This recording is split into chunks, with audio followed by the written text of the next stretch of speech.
Hello dear students and welcome back to the online classes of the Smart India Model School.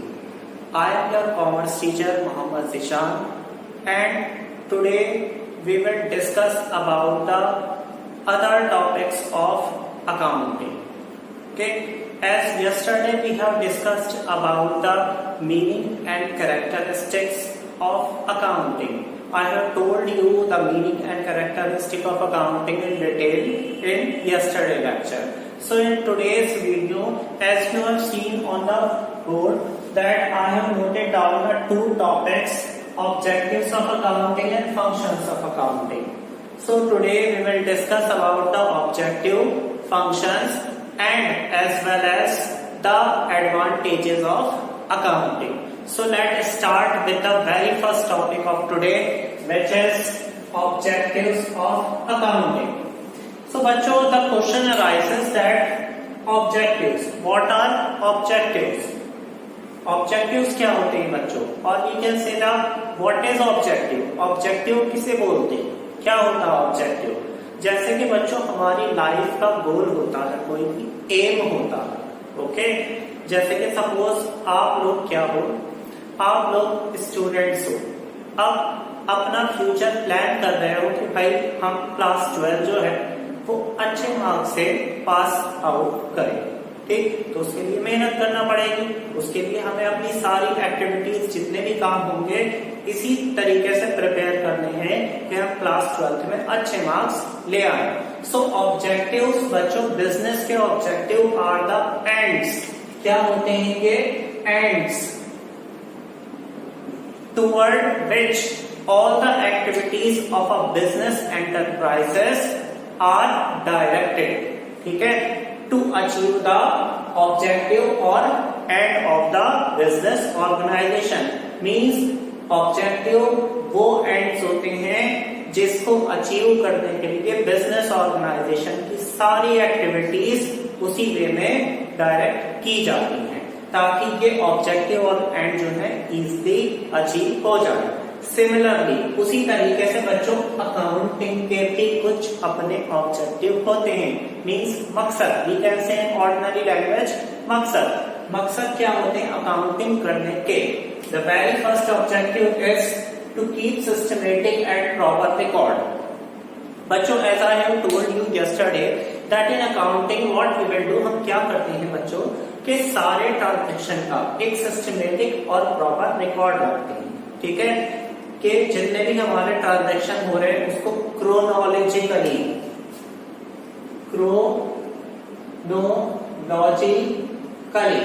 बच्चों chronologically का meaning होता है in sequence.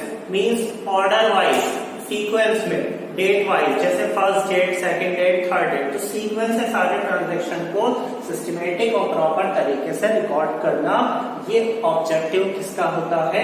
Accounting. The second objective is to find profit and loss. हम बच्चों accounting क्यों करते हैं? Business में अकाउंटिंग क्यों की जाएगी? क्यों हम बिजनेस के ट्रांजैक्शन रिकॉर्ड करें? ताकि हमें अपने बिजनेस का प्रॉफिट और लॉस पता चल सके. ठीक है, मेन मकसद क्या होता है अकाउंटिंग करने का? To find profit and loss of business organisation, that whether our business is going in profit और loss. The third objective is to find financial position. बच्चों यहाँ अब एक तो हमारा होता है to find profit and loss, second आया फाइनेंशियल पोजीशन. फाइनेंशियल पोजीशन का मीनिंग है कि हमें ये जानना होता है कि whether our business is financially sound और अनसाउंड. इसका मीनिंग ये है क्या हमारे बिजनेस में इतना फाइनेंस मींस क्या होता? पैसा. इतना पैसा है कि हम फ्यूचर में सरवाइव कर पाएंगे कि नहीं कर पाएंगे. उसके लिए एक स्टेटमेंट बनता है जिसको कहा जाता है बैलेंस शीट. तो बैलेंस शीट बनाकर हम पता लगाते हैं कि बिजनेस की फाइनेंशियल पोजीशन क्या होती है, क्या है. ठीक है, नेक्स्ट है हमारा to prevent error and fraud. बच्चों यहाँ दो टर्म यूज हुए, एरर एंड फ्रॉड. अब एरर क्या होता और फ्रॉड क्या होता? लगभग दोनों का मीनिंग जो है कॉमन लैंग्वेज में सेम है, बट फिर भी यहाँ डिफरेंस होता है. बच्चों एरर जो होता है वो होता अनइंटेंशनल होता है. ठीक है, अनइंटेंशनल मीन्स जानबूझकर नहीं किया जाता है. जैसे हम कोई गलती कर देते हैं, हम कुछ लिख रहे हैं, हमने 10,000 लिखना था, गलती से एक जीरो कम हो गया 1,000 हो गया, या गलती से एक जीरो इंक्रीज हो गया तो 1 लाख हो गया। ठीक है, तो ये तो अनइंटेंशनल है ना, जानबूझकर तो नहीं किया। बट फ्रॉड जो होता है वो इंटेंशनली किया जाता है, किसी को नुकसान पहुंचाने के लिए। तो अकाउंटिंग करने का एक मेन ऑब्जेक्टिव जो होता है वो ये भी होता है कि बिजनेस में से एरर और फ्रॉड को प्रिवेंट किया जाए, मींस रोका जाए। जब बच्चों हम सारे ट्रांजैक्शन रेगुलर बेसिस पे सीक्वेंशली, ऑर्डरली, सिस्टमेटिक और प्रॉपर तरीके से रिकॉर्ड करेंगे तो वहां एरर और फ्रॉड के चांस कम हो जाएंगे। Okay, the next point is to provide information to the users, or we can say the interested parties. As I have told you yesterday कि interested parties कौन कौन हो सकते हैं बच्चों? Owner, management, worker, creditors, investors, government. ठीक है, तो ये सारे हो गए आउटसाइडर, मींस यहां तक तो ये इंटरनल है। ठीक है, ओनर, मैनेजमेंट, वर्कर इंटरनल में आ गए, और ये एक्सटर्नल हो गए यूजर्स। ठीक, तो इनको इंफॉर्मेशन कौन प्रोवाइड करता है? अकाउंटिंग। जो भी अकाउंटिंग हमने की है उसको लास्ट में कल मैंने बताया था आपको कि क्या किया जाता है, कम्युनिकेट किया जाता है, मींस डेटा को पब्लिश कर दिया जाता है ताकि इन लोगों को इंफॉर्मेशन मिल सके और ये लोग उस इंफॉर्मेशन के बेस पे अपने डिफरेंट डिसीजन इजीली ले सके। So these are the objectives of accounting. I hope that आप लोगों को ये क्लियर हो गया। ठीक है, now moving on to the next topic which is, वो क्या है बच्चों हमारा? Functions of accounting. के अकाउंटिंग क्या वर्क करता है, अकाउंटिंग का वर्क क्या होता है? क्या वर्क होता है अकाउंटिंग का? Number 1, maintain complete and systematic record. जैसे कि मैंने आपको बताया कि सारा का सारा रिकॉर्ड कैसे किया जाता है? कंप्लीट और सिस्टमेटिक तरीके से। तो यहाँ पर अकाउंटिंग का वर्क क्या होता है कि जितना भी डेटा है, ट्रांजैक्शन है, उनको मेंटेन करना, वो भी कैसे? कंप्लीट और सिस्टमेटिक तरीके से। The second one is provide information to the various interested parties. ये बच्चों पॉइंट सिमिलर इसी के जैसा है, वही सेम यहाँ पर पॉइंट यूज किया गया है। The third one is providing helps to management. Management बच्चों क्या होता है? मैनेजमेंट होता है getting work done through by others, means दूसरे लोगों से काम करवाना। ठीक, तो अब मैनेजर, मान लीजिए मैं किसी बिजनेस का मैनेजर हूँ, अब मुझे बहुत सारे डिसीजन लेने होंगे, तो वो डिसीजन मैं किस बेसिस पे लूंगा? वो डिसीजन मैं अकाउंटिंग के बेस पे लूंगा कि हमारे बिजनेस की पोजीशन क्या है, उस पोजीशन के बेस पे मुझे डिसीजन लेने होंगे। इसलिए मैनेजर को भी कौन हेल्प करता है? Accounting, by providing information. Next is protecting assets. बच्चों एसेट्स क्या होती है? Valuable resources of business like furniture, building, machinery, cash etcetera. ठीक है, तो ये सारी जो वैल्यूएबल चीजें होती हैं हमारे बिजनेस में, ठीक है, वो क्या कहलाते हैं? एसेट। जैसे सपोज कि अब ये मैं, मेरे पास यहाँ पर वाइड बोर्ड लगा हुआ, ठीक है, ये मेरे यहाँ की बिल्डिंग है, तो ये मेरे क्या है? कीमती चीजें, वैल्यूएबल रिसोर्सेज हैं, तो ये मेरे एसेट्स कहलाते हैं। ठीक, तो प्रोटेक्टिंग एसेट्स को अकाउंटिंग कैसे प्रोटेक्ट करती है? जब बिजनेस में हम अकाउंटिंग बच्चों करते हैं, तो जैसे मैंने यहाँ आपको बताया कि हम एक क्या बनाते हैं? बैलेंस शीट बनाते हैं। ठीक है, तो बैलेंस शीट में हम दो चीजें शो करते हैं बच्चों। बैलेंस शीट में दो चीजें शो करते हैं। बैलेंस शीट में बच्चों हम दो चीजें शो करते हैं, लायबिलिटी और assets.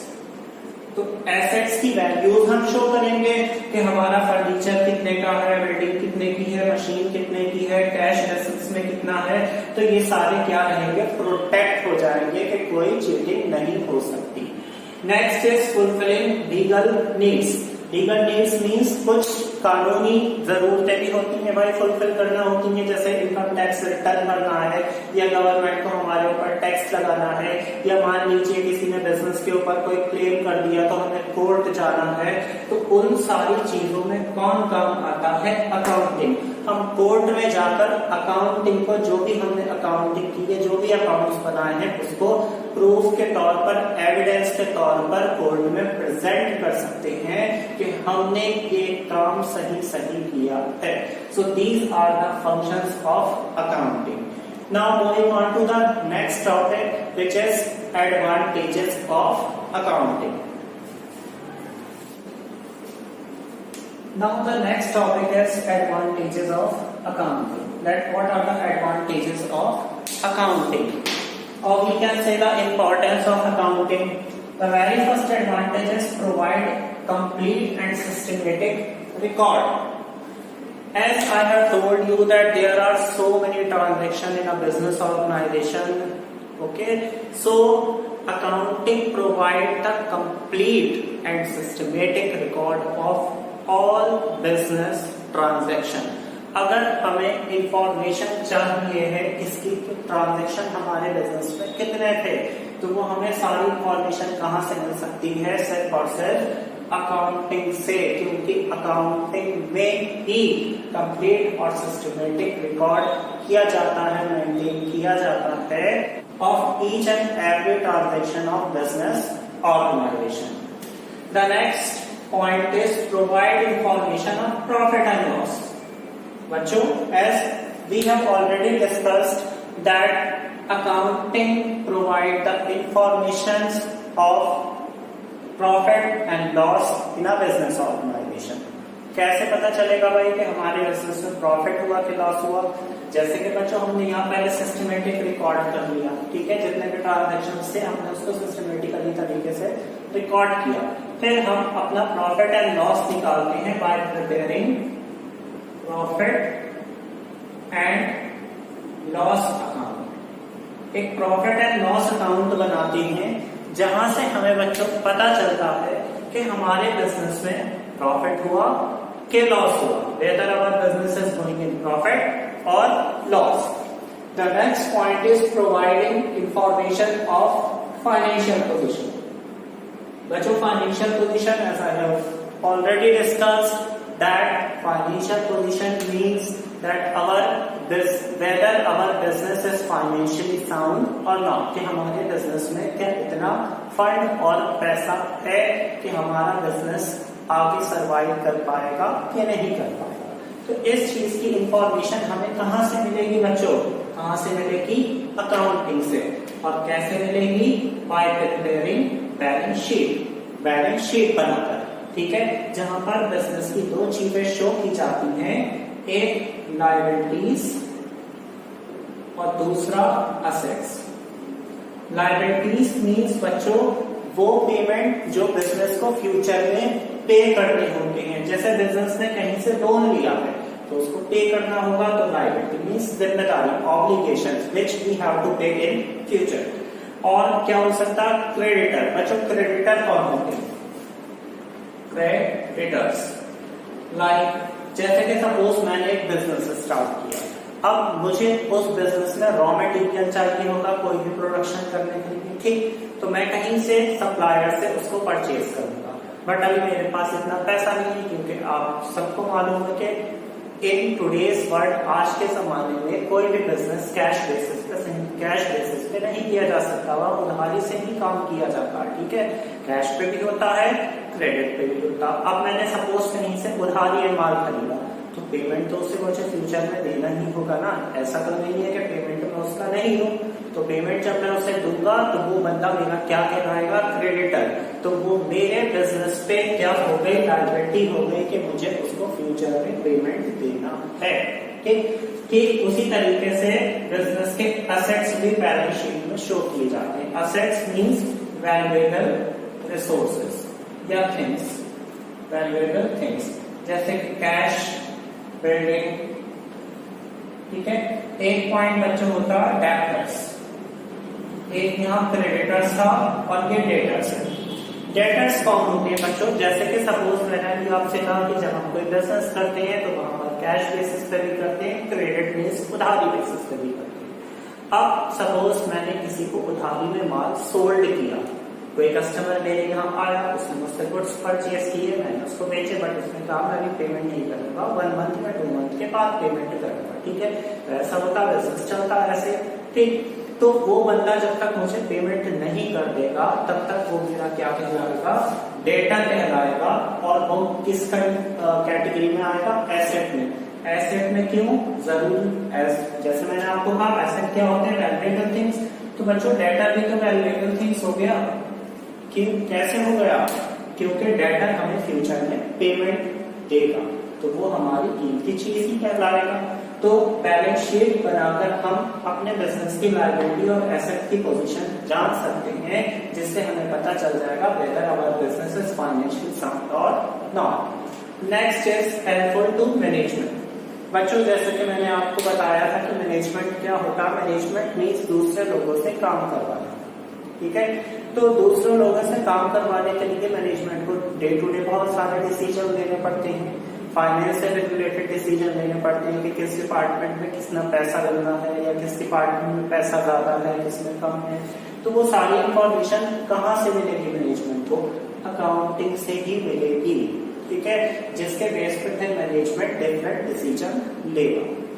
Next is evidence in legal matter.